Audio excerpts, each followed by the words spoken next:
Il y a un moment où tu comprends que la bénédiction ne se mesure pas. Pas en chiffres, pas en likes, pas en possession. Il y a un moment où tu réalises que la bénédiction la plus profonde n'a pas de forme. Elle a un poids, une densité. Quelque chose en toi change. Et ce changement, c'est Dieu. Quand il te bénit, il ne te donne pas seulement des choses. Il te façonne. Et parfois, ce qu'il change, c'est toi. Il t'apprend à attendre. Pas avec frustration, mais avec calme, avec foi. Il t'apprend que la patience n'est pas une punition, mais une preuve d'amour. Parce qu'en attendant, tu apprends à lui faire confiance. Et ta foi, doucement, devient mature. Il te montre comment aimer.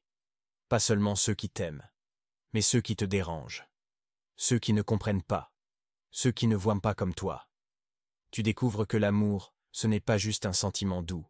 C'est une décision, un sacrifice, un acte répété, même quand ça fait mal. Et tu te vois changer.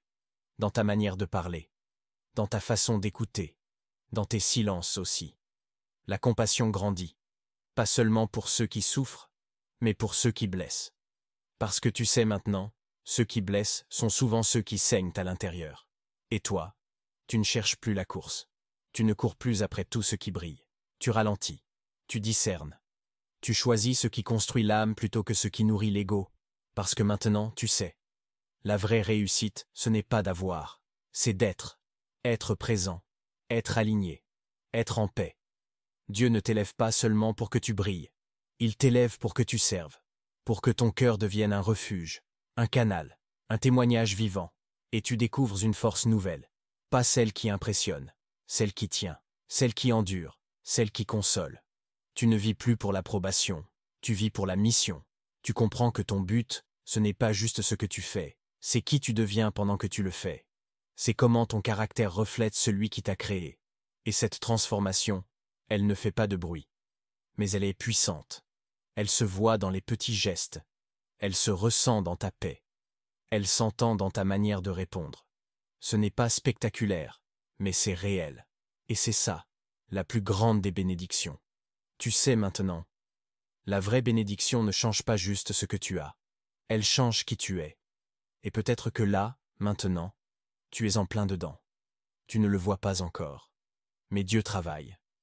Il t'aligne, il te prépare, il te façonne. Alors ne te décourage pas si rien ne va comme tu veux. Peut-être que tout va exactement comme Dieu le veut. Et c'est ça, la meilleure des bénédictions. Ce lâcher-prise-là, ce n'est pas une fuite, c'est une foi. C'est l'acte de dire à Dieu, tiens, prends ça, c'est trop lourd pour moi. Et puis, c'est toi qui sais. Tu libères ton emprise sur ce qui t'empêchait d'avancer. Les rancunes, les regrets, les plans rigides que tu avais pour ta vie. Tu arrêtes de te battre contre ce que tu ne peux pas changer. Et tu fais la paix avec ce que Dieu pourrait vouloir faire à la place. Lâcher prise, ce n'est pas tout laisser tomber. C'est justement faire de la place. De la place pour que quelque chose de plus grand que toi entre. De la place pour que Dieu écrive là où toi, tu voulais dessiner. Et tu sais ce que ça fait? Ça allège. Tu respires mieux. Tu dors un peu plus paisiblement. Tu souris plus naturellement. Tu es encore en chemin, bien sûr. Mais t'as lâché ces chaînes invisibles que tu portais depuis trop longtemps. Le regard des autres? Moins lourd. L'envie de tout comprendre? Moins forte. Le besoin de réparer tout, tout de suite? Moins présent. Ce n'est pas de l'indifférence, c'est de la liberté. Tu n'as pas cessé d'aimer. Tu n'as pas cessé de vouloir bien faire. Mais tu as cessé de croire que tu devais tout porter tout seul. Tu as accepté que certaines portes se ferment, et que c'est peut-être très bien ainsi. Tu as accepté que certaines personnes ne restent pas, et que ça ne te définit pas. Tu as compris que ton histoire n'a pas besoin d'être parfaite pour être belle. Et surtout, tu as laissé Dieu respirer dans ta vie. Tu as reculé d'un pas, et tu lui as dit « Vas-y, fais comme tu veux. J'ai essayé. Maintenant, je te laisse faire. » Et dans cet abandon-là, tu trouves une paix nouvelle, une force étrange, une clarté que tu n'avais pas quand tu tenais tout à bout de bras. C'est là que tu découvres. Le lâcher-prise n'est pas une faiblesse.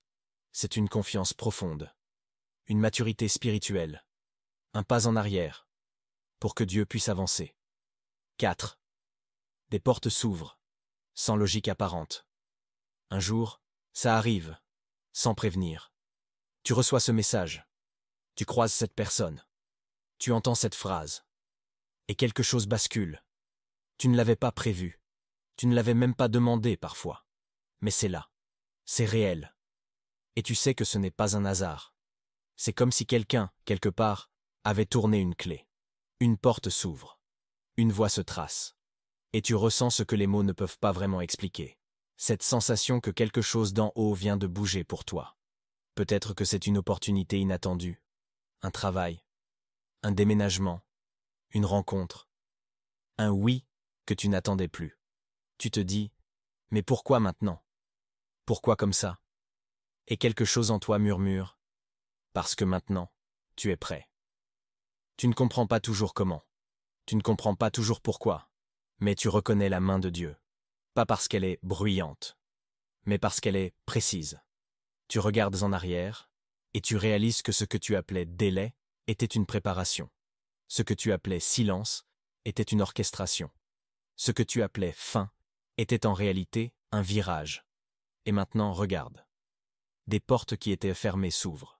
Des chemins que tu avais abandonnés redeviennent possibles. Des personnes qui ne faisaient pas partie du décor entrent, avec exactement ce qu'il fallait. Et tu sens cette faveur invisible. Cette impression que les pièces du puzzle s'emboîtent enfin, mais sans que tu aies dû les forcer. Ce n'est pas une récompense. Ce n'est pas un privilège mérité. C'est la grâce. Pure. C'est Dieu qui dit « c'est maintenant ». Parfois, ces portes ne sont pas spectaculaires. Ce ne sont pas des trompettes ou des feux d'artifice. Parfois, c'est une simple conversation qui change ton avenir. Un petit choix qui ouvre une grande route. Un moment anodin que Dieu a transformé en tournant. Et ce que tu pensais être perdu, il le restaure. Ce que tu pensais fermé à jamais, il l'ouvre avec une douceur que seul lui peut produire. Mais attention, chaque porte ouverte est aussi une responsabilité. Une invitation à avancer avec foi, à marcher même si tu ne vois pas encore l'autre côté. Parce que parfois, Dieu ouvre une porte, mais c'est à toi de franchir le seuil, avec courage, avec confiance, avec cœur. Et quand tu le fais, tu entres non seulement dans une nouvelle saison, mais dans un niveau plus profond de relation avec lui. Tu ne suis plus seulement sa volonté. Tu entres dans sa faveur. Et c'est là que tu vois. Ce n'est pas la porte en elle-même qui est le miracle. C'est le moment parfait. Le cœur prêt. La main de Dieu. Qui agit en coulisses depuis longtemps. Tu ne le savais pas encore.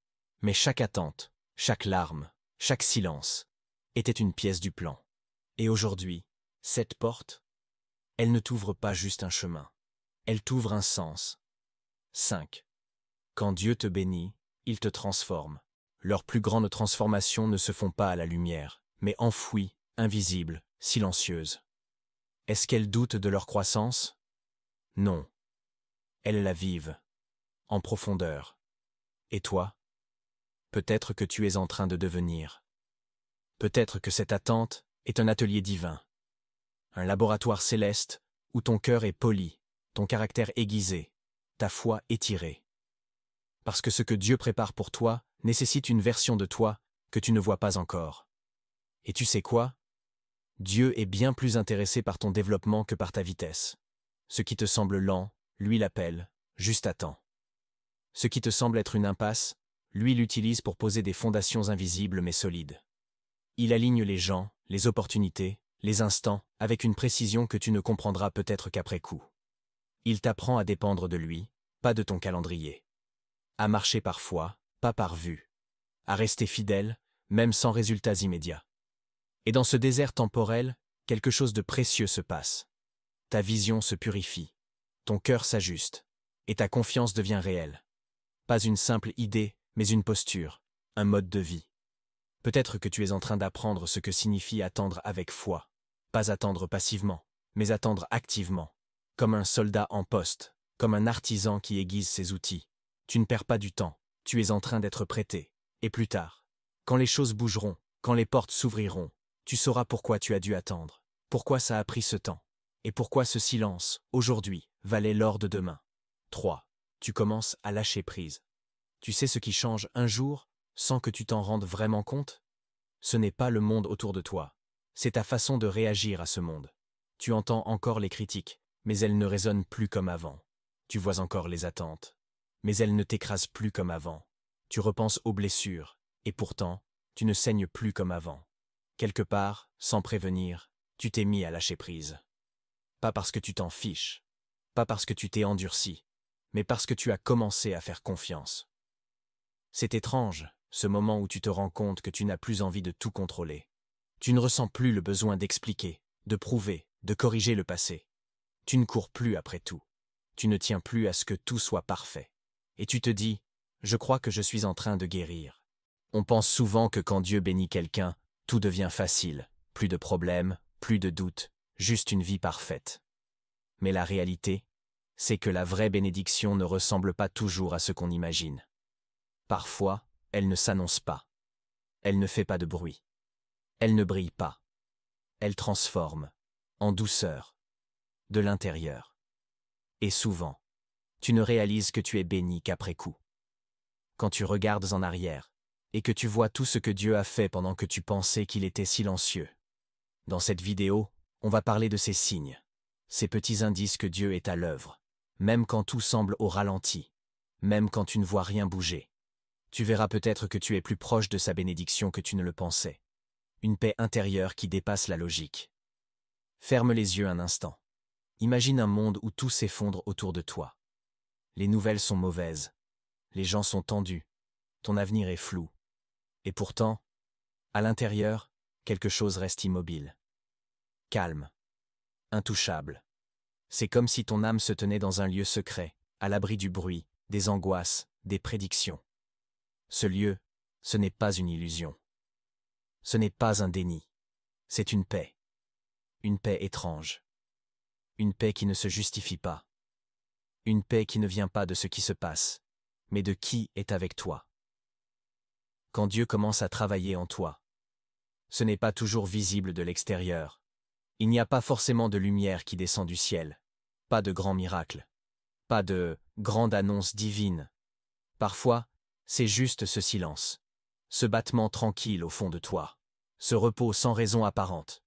Tu pourrais te dire, mais pourquoi je me sens aussi calme alors que rien ne va? Et c'est là que tu comprends. Ce calme n'est pas logique. Il ne dépend pas des circonstances. Il dépasse même ton propre entendement.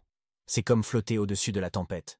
Le vent souffle, la pluie tombe, mais toi, tu n'es pas agité.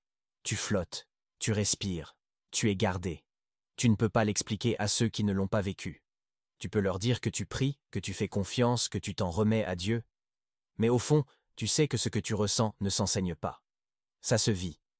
Et quand tu le vis, tout change. Même si rien ne change autour de toi. Ce genre de paix, ce n'est pas celle que le monde propose. Ce n'est pas celle qu'on obtient en cochant toutes les cases de la checklist du bonheur. Ce n'est pas « tout va bien, donc je suis bien ». C'est « tout est instable, mais je suis stable, parce qu'un autre me tient ». C'est là, au milieu du chaos, que la paix de Dieu devient évidente. Pas comme un bouclier qui t'éloigne du monde, mais comme un ancrage. Une racine invisible qui te garde connecté au ciel alors que la terre tremble. Et plus tu avances dans cette paix, plus tu remarques une chose étrange. Les voix de la peur diminuent. Les réactions impulsives s'apaisent. Tu n'as plus besoin de prouver ni de fuir. Tu peux même sourire. Pas parce que tout va bien, mais parce que tu as découvert un refuge, un lieu secret, un sanctuaire intérieur. Ce lieu où Dieu te parle bas, mais clairement. Où il te rappelle que tu n'es jamais seul, même quand tout crie le contraire.